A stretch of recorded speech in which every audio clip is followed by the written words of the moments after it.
हाँ तो बच्चों, कैसे हैं आप सब। जैसा कि आप सभी को पता है, अपना एक्सरसाइज 8.2 चल रहा था। 8.2 में बच्चों क्वेश्चन नंबर 4 तक पूरे कंप्लीट कर चुके थे। आज के इस वीडियो में लेने वाले हैं क्वेश्चन नंबर 5, जिसका लैंग्वेज आप यहाँ देख सकते हो और इसमें एक डायग्राम भी दिया हुआ है जिसे आप यहाँ देख सकते हैं। चलिए समझते हैं इसमें क्या क्या करना है और क्या दिया हुआ है। तो जैसे कि बच्चों, आपको एबीसीडी एक पैरेललोग्राम दिया हुआ है, मतलब समांतर चतुर्भुज। तो ये ए बी सी डी एक पैरेललोग्राम है। अब आगे देखो क्या लिखा हुआ है, ई और एफ दोनों के दोनों मिड पॉइंट है। ई ए बी का है और एफ सी डी का मिड पॉइंट है, मतलब मध्य बिंदु है।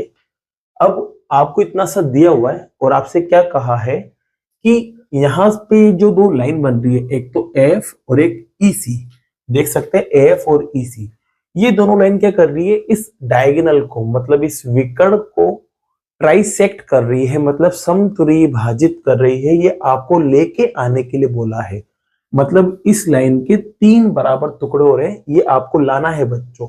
मतलब ये वाला पार्ट इसके बराबर आ जाए और ये पार्ट इसके बराबर आ जाए, मतलब तीनों बराबर आ जाए, तो फिर अपन कह सकते हैं कि इसका क्या हो रहा है, ट्राइसेक्ट हो रहा है, मतलब समतुल्य भाजित। तो मतलब लाना क्या है दूसरे शब्दों में आपको, तो दूसरे शब्दों में आपको लाना है बच्चों डीपी बराबर पी क्यू बराबर क्यूबी। अगर आप ये ले आओगे तो आप कह दोगे कि ट्राइसेक्ट हो रहा है, मतलब समतुल्य भाजित। तो बच्चों अब देखो यहाँ पर जो दे रखा है उसकी मदद से अपन देखते हैं कि क्या क्या अपन को यहाँ मिल सकता है। तो बच्चों आपको पता है कि यार ये पैरेललोग्राम है, तो पैरेललोग्राम में आमने सामने वाली लाइन बराबर भी होती है और पैरेलल भी होती है। तो मैं कह सकता हूँ कि ए बी और सी डी आपस में बराबर होंगी। तो बच्चों लिख सकते हैं अपन यहाँ पर ए बी और सी डी आपस में बराबर। इसके अलावा बच्चों ए बी और सी डी आपस में पैरेलल भी होगी। बस इसका काम ले लेना है आपको और आपका काम हो जाएगा। तो बच्चों देखो यहाँ पर सबसे पहले अपन बात करते हैं ए बी और सी डी पर ही। ए बी और सी डी पर ही क्या आ रहे हैं, मिड पॉइंट्स आ रहे हैं, मतलब मध्य बिंदु। तो क्या कहने का मतलब क्या है, इन दोनों का मैं आधा आधा कर सकता हूँ, क्योंकि मिड पॉइंट क्या करता है, दो बराबर टुकड़े करता है। तो मैं इनका आधा आधा कर सकता हूँ, तो आधा आधा भी क्या होगा, बराबर होगा। तो बच्चों यहाँ पर ए बी और सी डी, ए बी और सी डी को अपन पकड़ रहे हैं और इनका क्या कर रहे हैं, आधा, इधर भी आधा और इधर भी आधा। सेम टू सेम काम बच्चों इस वाली लाइन में भी करेंगे। ए बी और पैरेलल था किसके, सी डी के, तो इधर भी आधा करेंगे और इधर भी आधा। तो बच्चों देखना यहाँ पर क्या करेंगे, जो ए बी है ना, इसका आधा मैं ए ही लेना चाहता हूं दोनों जगह। तो यहाँ पर बच्चों ए ही आ जाएगा और यहाँ पर भी क्या आ जाएगा, ए ई। ऐसी बात करें सीडी का आधा लेने की, तो सीडी का आधा देखोगे आप, तो सीडी का आधा ये भी है और ये भी है, लेकिन मैं लूंगा इधर वाला पार्ट दोनों में, सी एफ। क्यों लेना चाह रहा हूं, अब इसका रीजन मैं आपको बता देता हूं। क्यों, क्योंकि बच्चों अपन converse of mid point theorem लगाएंगे, मध्य बिंदु प्रमेय का विलोम, तो वो ट्रायंगल में लगती है और उसमें लाइन क्या होना चाहिए, पैरेलल होना चाहिए। तो मुझे क्या करना है, इन दोनों लाइन को पैरेलल लाना है। अब पैरेलल कैसे लाऊंगा, तो इसकी मदद से मैं पैरेलल लाऊंगा बच्चों। आपको पता है कि जब किसी कोऑर्डिनेटर में जो लाइन आपस में बराबर है वही लाइन आपस में पैरेलल है, तो फिर इस कंडीशन में जो कोऑर्डिनेटर बनता है, जो चतुर्भुज बनता है, वो पैरेललोग्राम होता है। तो आप देख सकते हैं बच्चों ए ई और सी एफ, ये देखो ये दोनों आपस में बराबर भी है और ये दोनों आपस में पैरेलल भी है। तो यहाँ पर आप देख सकते हैं कि यार ये जो छोटा सा बन रहा है यहाँ पर ए ई सी एफ, इसमें ये लाइन बराबर और पैरेलल है, तो मतलब ये एक पैरेललोग्राम होगा। तो मैं कह सकता हूं बच्चों यहाँ पर hence A E C F is a parallelogram. अब बच्चों ये जब पैरेललोग्राम है ना, तो ऑटोमेटिकली इसकी आमने सामने वाली लाइन दूसरी जो बची हुई है वो भी पैरेलल हो जाएगी और बराबर हो जाएगी। तो कह सकता हूं ए एफ और ई सी ये दोनों भी आपस में पैरेलल होंगे, समांतर होंगे। तो बच्चों आप यहां लिख सकते हैं कि ए एफ पैरेलल होगा ईसी के। अब ये पैरेलल आ गया ना बच्चों, तो अपना काम हो चुका है। अब ये वाली लाइन और ये वाली लाइन पैरेलल है, तो इसके छोटे छोटे टुकड़े भी पैरेलल होंगे, ऐसे इसके भी छोटे छोटे टुकड़े भी पैरेलल होंगे। तो अब देखो बच्चों मैं क्या करूंगा, यहाँ पर दो ट्रायंगल उठाऊंगा, इस चीज को लाने के लिए दो ट्रायंगल उठाऊंगा। एक तो उठाएंगे बच्चों अपन ये ऊपर वाला जिसका नाम है डी क्यू सी, देख सकते हैं आप यहाँ पर डी क्यू सी कुछ ऐसे बना हुआ है, यहाँ पर डी लिखा हुआ है, यहाँ क्यू और यहाँ सी।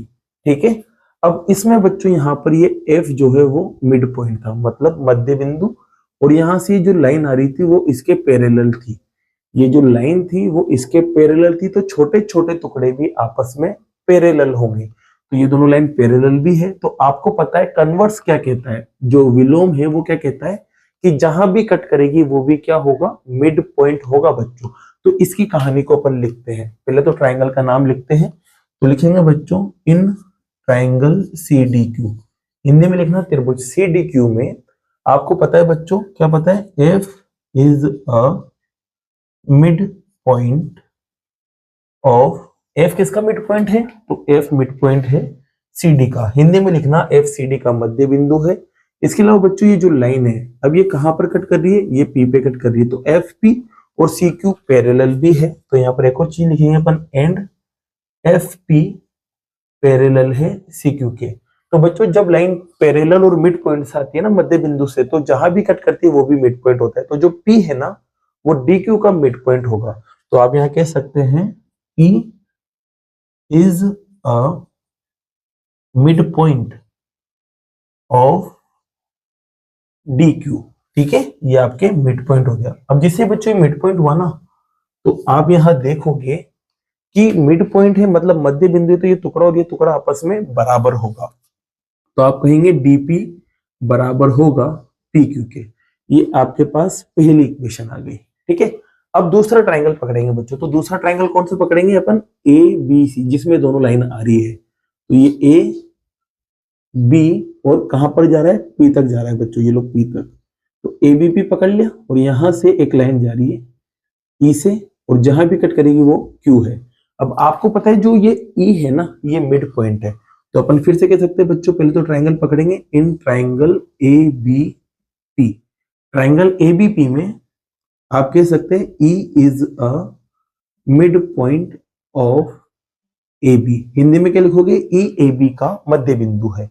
इसके अलावा बच्चों ये लाइन इसके पैरेलल है। क्यों है, क्योंकि पूरी पूरी लाइन आपस में पैरेलल थी, तो छोटे छोटे टुकड़े भी आपस में पैरेलल होंगे। तो आप कह सकते हैं पी ए या ए पी वो पैरेलल होगी ई क्यू के। तो यहाँ बच्चों अपन लिखते हैं ए पी, ये लिख देते चलो, एंड ए पी पैरेलल है ई क्यू के। ठीक है बच्चों, अब ये पैरेलल है ना, तो जहां भी कट करेगा वहां पर भी वो क्या बनेगा, मिड पॉइंट बनाएगा बच्चों। इसको बोलते हैं अपन कन्वर्स से। तो अपन कह सकते हैं by converse of mid point theorem, मध्य बिंदु प्रमेय के विलोम से। यहां पर भी बच्चों सेम लाइन लिख लेना, मैं लिखना भूल गया, ये सेम लाइन यहां पर आप लिख देना। ठीक है, तो बच्चों मिड पॉइंट थ्योरम के कन्वर्स से मतलब विलोम से जो क्यू आएगा ना, वो भी क्या होगा, मिड पॉइंट, क्योंकि मिड पॉइंट से जा रही है और पैरेलल जा रही है, तो जहां भी कट करेगी वो भी मिड पॉइंट होता है।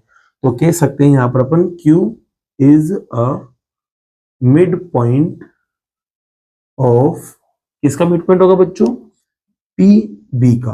अब क्यू जो है वो पी बी का मिड पॉइंट है, तो ये वाला पार्ट और ये वाला पार्ट आपस में बराबर होगा। तो अपन कह सकते हैं पी क्यू बराबर होगा क्यू बी के। ये आपके दूसरी इक्वेशन आ गई। बस अब पहली और दूसरी इक्वेशन की मदद ले लो और आपका ये वाला काम हो जाएगा। देखो कैसे होगा, तो लिखते हैं बच्चों by equation first and second. तो फर्स्ट और सेकंड में देखो बच्चों, पहले फर्स्ट को लिखते हैं। तो फर्स्ट में लिखा हुआ है डीपी बराबर है पी क्यू के। ठीक है, फर्स्ट में लिखा हुआ था डीपी बराबर है पी क्यू के। अब यहां देखोगे आपके पी क्यू भी क्यू बी के बराबर है, तो पी क्यू जो है वो क्यू बी के बराबर आ जाएगा। तो यहाँ अपन कह सकते हैं यार तीनों लाइन आपस में बराबर है, तो ये अपना क्या हो गया बच्चों, इसी के साथ काम खत्म हो गया। मतलब तीनों पार्ट बराबर है, तो अपन कह सकते हैं एफ और ई सी इसको ट्राइसेक्ट करते हैं, समत्रिभाजित करते हैं, और इसी के साथ बच्चों अपना एक क्वेश्चन 5 क्या होता है, कंप्लीट होता है। अब बाकी के जो क्वेश्चंस है बच्चों वो नेक्स्ट वीडियो में करते हैं। अगर वीडियो पसंद आई हो और ये क्वेश्चन आपको समझ आया हो तो वीडियो को लाइक कीजिए, चैनल को सब्सक्राइब कीजिए। Thank you so much.